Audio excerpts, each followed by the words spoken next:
Assalomu alaykum hammaga va rahmatullohi va barakatuh. Misol uchun sizda yaxshi do'st bor. Sizga hamisha yordam beradigan, hamisha yoningizda bo'lgan do'st. Bir kun kelib o'sha do'st sizni tark etmoqchi. Shuni qo'yib yuboringlar. Ketsa ketadi. Chunki buni baribir nima qilsangiz ham ushlab tura olmaysiz. U sizga do'st bo'lmayman degan joyda nima qilsangiz ham. Alloh esa agar siz haqiqatdan Xudoga ishonsangiz, Alloh sizga boshqa bundan zo'r, albatta siz yo'lingizga boshqa odam jo'natadi.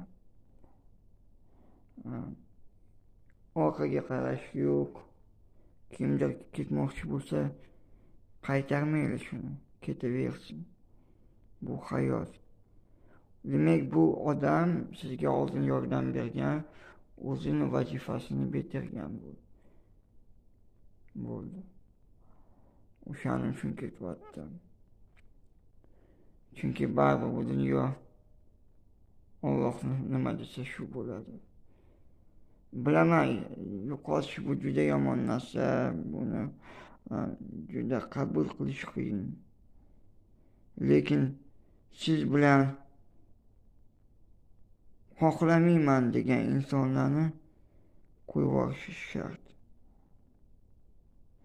Qo'yib yuborganingizda Alloh qanchalik mehribonligini tushunasiz. Men hammasini gapirib bo'ldim. Bu такая вот жизнь. Hayot shunaqa ekan, afsus. Buni boshqacha qilish uchun bizda instrumentlar yo'q. Ketadigani ketaversin.